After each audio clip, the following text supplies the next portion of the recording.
It's always great to go to USA Today to get a nice hot cup of bullshit. Here's a new one. The pros and cons of the U.S. unemployment rate falling below 4%. Okay. The unemployment rate in America has fallen to its lowest level since 2000. Oh, wow. Things must be good then. Why is the unemployment rate falling? People that have been on unemployment a long time and are now can't get unemployment benefits.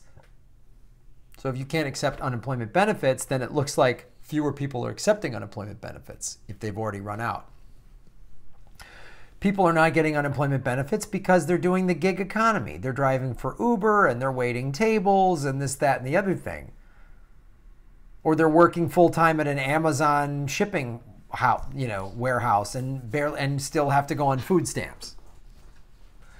And this article doesn't cover any of that. It doesn't cover any of the fact that America has the working poor.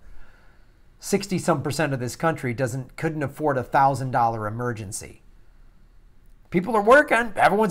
Just this assumption, everyone's got a job. If they're making minimum wage, or not that much above it, and they don't have no health benefits, this doesn't mean we have a thriving economy. This is insane, right?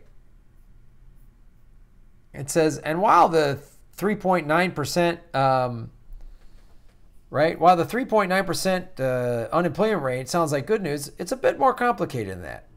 Yes, the headlines look impressive. The Labor Department on Friday announced the new rate, which was down in April from a level of 4.1% in March, along with modest job gains of 164,000 that marked a rebound from the prior month. The pros: more jobs, fewer workers. A low unemployment means there are fewer available workers for each job opening. That gives an advantage to job hunters and provides more opportunity to Americans on the margins of the labor force, including those less educated, disabled people, and ex-offenders. Okay. Low unemployment forces employers to raise pay more sharply and attract to retain workers.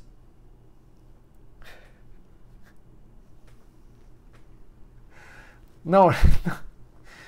Okay. Anybody's wages going up out there?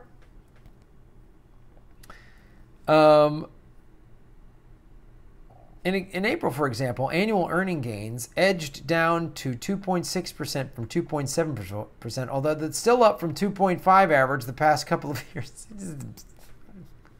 A tenth of a percentage point. Oh, big blah, blah, blah, blah. It's just corporate news bullshit. Here are the cons. Slower economic growth. If businesses can't find enough workers, they can't satisfy all of the demand they're seeing from customers. That means they're not delivering as many products and services as like, who's this for? Sixth graders? The U.S. labor market has tightened to the point where firms are having tremendous difficulty finding qualified and available workers. Yeah, that's because you have to get like degrees and advanced degrees, and it's too expensive to do that.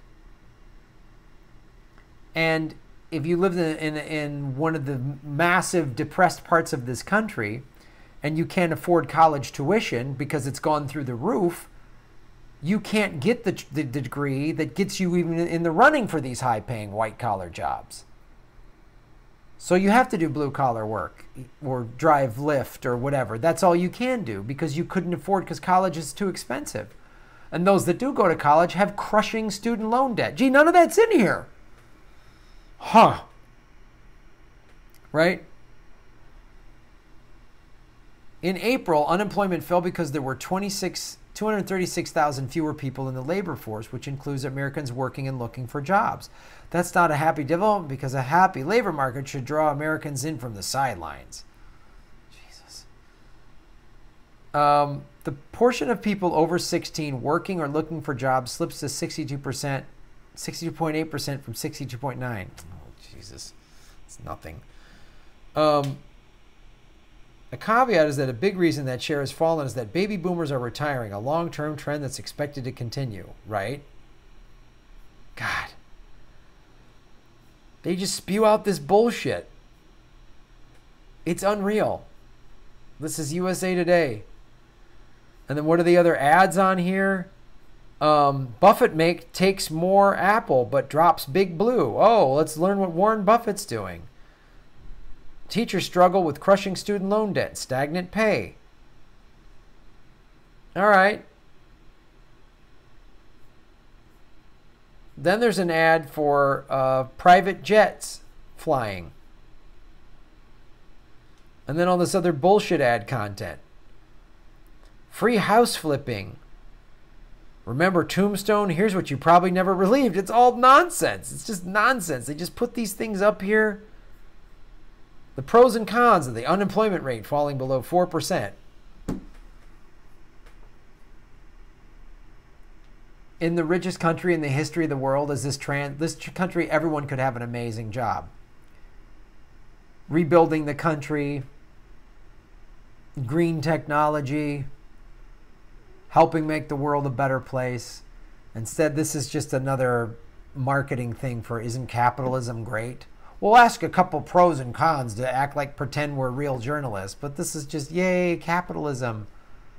Aren't you happy you're working 2 and 3 jobs and barely getting by? It's like that guy in the Infinity War that Thanos says, you have the honor of being murdered by Thanos. It's like, you have the honor of dying for your corporate overlords. Be grateful. Slave humans. More bullshit from the bullshit machine. My name is Graham Elwood. Please subscribe. Support the show on the Patreon.